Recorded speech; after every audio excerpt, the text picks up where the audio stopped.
What's going on, everybody? This be your boy DJ Anonymous with Sportsbizmusic, the podcast, episode 58, and I got a special guest on the show tonight. I got my boy Isaiah Freedman. How you doing, man? Oh, I'm great, DJ Anonymous. How you doing? I'm doing good. You know what I'm saying? Just living life and stuff like that. But before we get into like the questions and the conversation, tell the people about yourself, just a little bit about yourself before we go deep. Yeah, sure. So I'm a college sophomore and currently a social editor with Slam Online Magazine. And I also help out a little bit at my school, Syracuse, with our school's basketball team. So it's really fun. I'm making my way in the industry, still pretty early, but very exciting stuff. That's what's up. So you say you were a sports editor. So I guess at a younger age, cause we all, when we young, we always have that thought in our head, what we want to do. Yeah. So what made you want to get into sports editing? That's a great question. I would say it started pretty early for me compared to some of my peers who I'm lucky that I know what I want to do. Mm-hmm. And I would say it started about sophomore year of high school, where I was playing for the high school basketball team. Okay. I loved basketball, but I also realized I'm never going to be an actual NBA player. Mm-hmm. But I really want to make a career out of sports, and I always loved writing, so I just connected the two. And ever since, I just love writing, and I write all the time now. That's what's up. So you say that So did you start writing in high school, before you graduated, or that was just after you graduated? No, definitely. I wrote my last 2 years in high school. I was the sports editor of our high school newspaper, getting to cover kind of every sport, which it was really fun for me to do, and I learned a lot from it. I'm very grateful for the experience. That's what's up. So I see that you have a lot of experience when it comes to, you still, like you say, you still growing. But I see that sure. you work for Slam magazine as a sports editor. So how's that? How did you how was you able to get that good? Yes, sir. I got it. So currently we're in mid-January, and I actually just got it this past October. So I've only been on the job for 4 months, but it's been so much fun. And, I got it in a pretty unorthodox way. They just sent out a tweet asking to send in some applications, and I sent my resume, heard back in a couple weeks. They said they were interested, and I decided I had enough time in my schedule to take the job, and never looked back since. How's that experience so far? Oh, it's been so much fun. The people at Slam, they're all so encouraging. Obviously, when I started off, I was not perfect. I would mess up articles. I would always be making some kind of mistake, but they kept they were with me the whole time. They stuck with me. They were very encouraging throughout all of it, and they've really helped me grow as a writer. And, I've always thought I'm a confident person, but they gave me more confidence, not worrying about messing up as much. And now, because of that, my mistakes, they're really kind of less common these days. Yeah, that's what's up. So you sound like they're more, it's like a family-oriented, company. Exactly. Yeah. That's what's up. I always felt like companies that's like that, they always, advance through time. Because I remember Slam magazine was actually, I think they was out for a while, because I remember when I was in high school, everybody wanted to be on cover of Slam magazine and stuff like that. And it's, it's crazy how, especially now, you see the growth is in basketball, where it's becoming more televised, on ESPN. You see these high school kids and even some middle school kids getting shown on TV. So as a journalist, what was your first article that you wrote for them? Ooh, great question. For Slam, my first article, actually, I remember it very distinctly. It was a couple days before the NBA season started, and Jamal Crawford had not yet been signed by the Phoenix Suns. He was still a free agent. Yeah, I remember that. And, the Players Tribune released a really cool piece about his signature, his move, the crazy crossover dribble and stuff. So I wrote a piece on that. I watched the video. I pulled some quotes from him. And basically, he said it was a spontaneous move, and that it's not even the full move. But he said he would only reveal the full move if he got selected to an All-Star game. And since that's probably not going to happen at this point in his career, he said it's like one of the Prince records. It's just going to stay in the vault. And I just thought that was really cool. Did he ever reach out to you for the article that you done for him?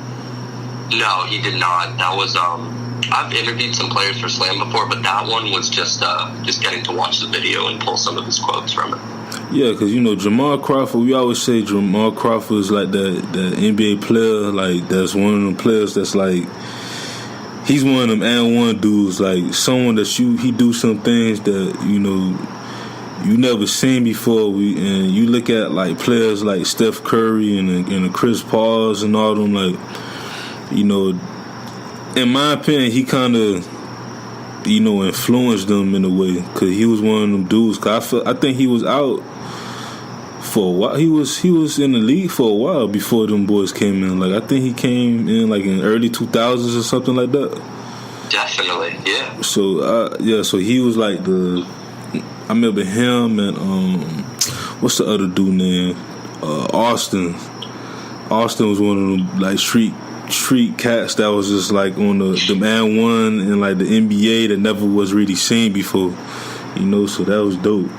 So yeah. I also see that you interned for the NBA Summer League. How was that? Yeah, that was definitely, I would say, one of the most enjoyable experiences of my life. I was lucky enough to get the job about a month before school ended. And it's obviously, it's only 2 weeks, but it is so tiring. And we were going from like 8 a.m. to getting back like near midnight. And people were on fumes the last couple days. But it's really this huge family. We all got so close.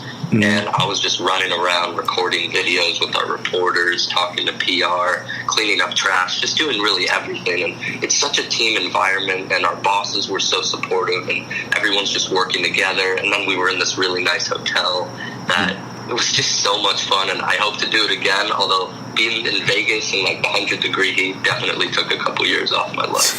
Yeah, I heard that Vegas get very hot in the daytime, but at night it get real cool.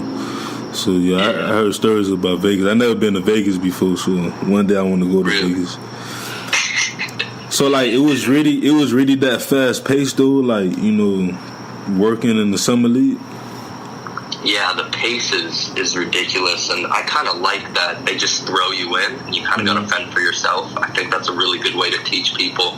You got to make mistakes in order to become competent at what you want to do, and you really learn from them. Like, I had never really used a camera before. I'm more of a journalist, reporter, but we had some great reporters working there, so I didn't need to report. So I was given this huge camera I had no idea how to use. I made mistakes, but after the first day I got it down, and I think I got some pretty good shots for us. That's what's up. And I also seen that you work for the Sports Agent blog, which I'm also familiar with, because nice. I want to be a sports agent one day. So how was that? How's that like working for the Sports Agent blog? Working with them, they're really flexible in that I don't have any mandates to write articles constantly. So my last article, I just finished one on Patrick Mahomes and his agent, but before that I got to do a really fun thing. I compiled all the NBA agents and I looked at all their clients, and I made a top 5 starting lineups of each client. And spoiler alert, I put Rich Paul first because he represents LeBron, Anthony Davis, Ben Simmons, John Wall. So I thought that was really fun, and I heard a couple of the agents actually did get to look at the list, which I found pretty cool.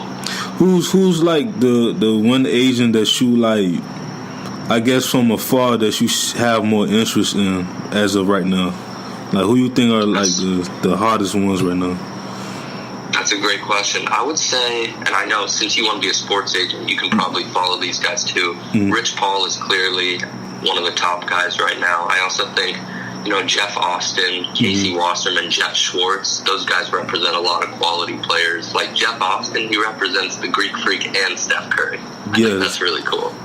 Yeah, that's crazy. Like, crazy client list. Yeah, like it's amazing how, like, you look at these athletes, and like people never like see like who's behind them to help them, you know, get these deals done and these sponsorships and things like that. Yeah. And then you look at the agents, and you also look at the list of, you know, players that they also represent besides like the All-Stars. You be like, wow, like it's amazing how like they really deal with these players every day.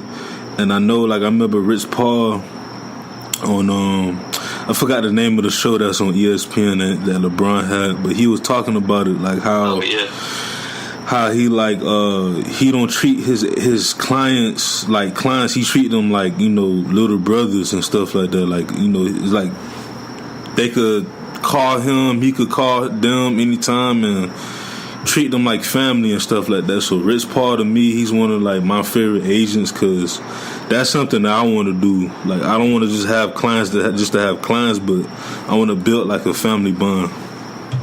That's, you know? Such a good point. I couldn't agree more. Yeah, man. So, and also, you say you did a little piece for SB Nation as well?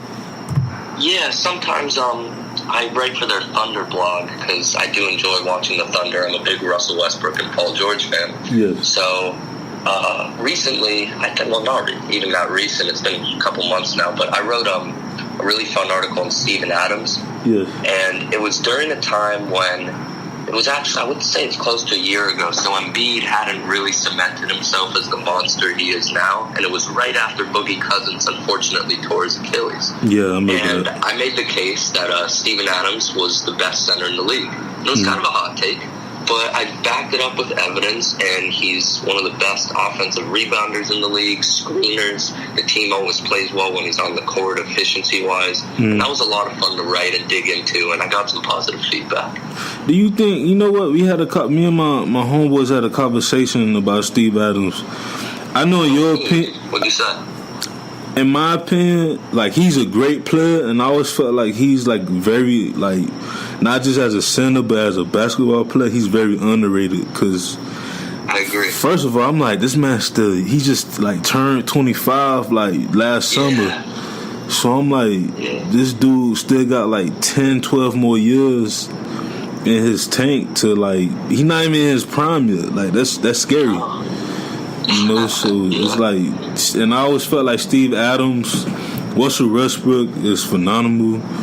Like, KD, when he was there, like, you already know about KD. Like, he's one of the best scorers. But I feel like Steve Adams, to me, was like the X factor, like how Draymond is to like the Warriors in a way. You know, like, he's quiet but he's dominant. You know, so that's what's up, man. You one of the few people that actually like acknowledge that he's like the best center, you know, in the league. Because like to me, he's underrated. You know? For sure. I couldn't agree more. He's I would say he's also the strongest player in the league, I think. Yeah, that dude is a rock. Yes, like I could tell. Like the other day, I watched one of the highlights. Like this man jumped. To me, he kind of jumped out the gym a little bit, and he's so big. He like 7 feet, 260, 270. Like, that's crazy. He's massive. You know.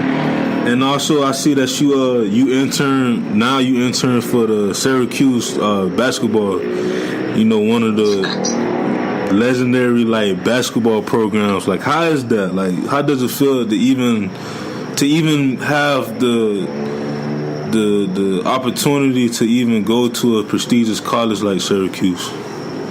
Thank you. I'm really blessed in that regard. Working with the team, obviously I'm a low-level intern, and all the big stuff goes to the assistant coaches and the assistants in the office, but just simple stuff like making mail runs, trying to help out and looking at videos with them, talking with assistants, just cleaning the water out, making sure everything is in order. And it may be small, but every bit counts. And an organization and program like Syracuse, they really make you feel heard. That's what's up. So like, how's like do you actually go to like the games and stuff? Like, you be right there, like in the, like literally by the players and stuff, right? I don't sit on the bench. I'm lucky enough to, I work games sometimes. I help out with the back area for some of the season ticket holders and help them with that stuff. So, yeah, it is. I'm very grateful to be able to go to games sometimes when I can and work at them. And I'm excited to go to the Duke